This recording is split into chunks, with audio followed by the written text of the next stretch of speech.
தமிழ் மக்களே வணக்கம். நம்ம இப்போ என்ன பார்க்க போகிறோம்னா, கோடீஸ்வர வேட்பாளர்கள் நிறைய பேர் எதிர்பார்த்துட்ருப்பாங்க. எத்தனை பேர் கோடீஸ்வர வேட்பாளர்களாக இருக்கிறாங்க அப்படின்னு சொல்லிட்டு. இப்போ நம்ம தமிழகத்தில் போட்டியிடக்கூடிய வேட்பாளர்களில் பார்த்திங்கன்னா 981 பேர் வந்து கோடீஸ்வர வேட்பாளர்கள், கோடீஸ்வரர்கள். அவர்களோட சொத்து மதிப்பு பார்த்திங்கன்னா கோடிகளுக்கு மேலே இருக்குது அப்படின்னு சொல்லிட்டு தேர்தல் ஆணையம் மூலமாக வெளியிடப்பட்டிருக்கு. இது வந்து கணக்கு காட்டி தெரியாமல் பினாமி அந்த மாதிரி லிஸ்ட்டு அது கடவுளுக்கு தான் தெரியும்.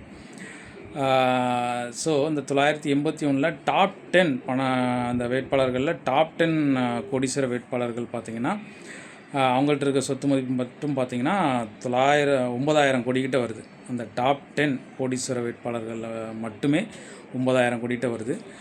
இதில் வந்து 3 கட்சி சார்ந்தவங்க தான் டாப் 10ல் இருக்கிறாங்க. யாருன்னு பார்த்தீங்கன்னா ஏடிஎம்கே, டிவிகே, அதுக்கப்புறம் டிஎம்கே. இந்த 3 கட்சி சார்ந்தவங்க தான் டாப் 10 கோடீஸ்வர வேட்பாளர்களில் இருக்காங்க. அதில் ஏடிஎம்கேல முதல் ஆலா கோடீஸ்வர வேட்பாளராக இருக்கக்கூடியது யாருன்னு பார்த்தீங்கன்னா லால்குடி தொகுதியில் போட்டியிடக்கூடிய லீமா ரோஸ். அவங்க தான் முதல் வேட்பாளர், கோடீஸ்வர வேட்பாளராக இருக்காங்க. அவங்க சொத்து ப்ளஸ் அவங்க கணவரோட சொத்து மதிப்பு பார்த்திங்கன்னா கிட்டத்தட்ட 5,000 கோடிக்கிட்டே இருக்குது. அதுக்கப்புறம் லிஸ்ட்டில் வந்து டிவிகேயோட தலைவர் தளபதி விஜய் அவர்கள் வராங்க. அதுக்கப்புறம் நிறைய பேர் இருக்காங்க ஏடிஎம்கேல, டிஎம்கேல, அதுக்கப்புறம் டிவிகேல அப்படின்னு சொல்லிட்டு. ஸோ இது வந்து பார்த்திங்கன்னா கோடீஸ்வரம், கோடிகளில் புரளக்கூடியவர்களுடைய ஒரு விளையாட்டு மாதிரி தான். யார் ஜெயிக்கிறா, யார் தோக்க போகிறா அப்படிங்கிற மாதிரி இருக்குது. ஏழை மக்கள் ஏழைகளாகவே இருக்கிறோம், பணக்காரர்களாகவே இருந்து கொண்டு இருக்கிறார்கள். நிறைய தொழிலதிபர்கள் வந்து தேர்தலுக்கு வராங்க. யாராவது யோசிச்சிருக்கீங்களா என்ன காரணத்துக்காக வராங்க அப்படின்னு சொல்லிட்டு?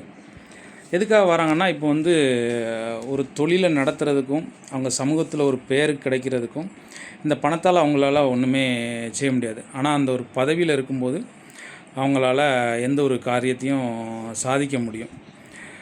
இப்போ ஃபார் எக்ஸாம்பிள் ஒரு தொழிலதிபர் வந்து ஒரு பர்டிகுலர் தொழிலை நடத்துகிறாருன்னு வச்சுக்கோங்களேன். அவரால் கான்டாக்ட் கொஞ்சம் தான் இருக்கும். அரசியல் சூழ்நிலைக்குள்ளே வந்துட்டார்னா, அரசியல் பதவிகளுக்கு வந்துட்டார்னா அவருக்கு நிறைய கான்டாக்ட் கிடைக்கும். ப்ளஸ் என்னென்னா, அவரால் அந்த பர்டிகுலர் தொகுதியிலையோ இல்லைனா வேறு தொகுதியிலையோ என்னென்ன செய்யணும்னு நினைக்கிறதோ செஞ்சுக்கலாம்.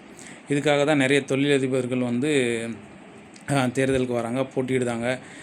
நிறைய பணத்தை செலவு பண்ணி எப்படியாவது இந்த பதவியை வாங்கிடணும், இந்த பதவியை எடுத்துடணும், ஒரு அமைச்சராகிடணும், ஒரு எம்எல்ஏ எம்பி ஆகிடணும் அப்படின்னு சொல்லிட்டு வராங்க. மக்களுக்கு நல்லது பண்ணுறாங்களா அப்படிங்கிறது, மக்கள் அப்படியே தான் இருக்கிறாங்க. என்ன நடக்குது? சரி மக்களே, பார்க்கலாம். பார்த்து ஓட்டு போடுங்க, கவனமாக ஓட்டு போடுங்க, நல்ல மனிதரை தேர்ந்தெடுங்கள். நன்றி, வணக்கம்.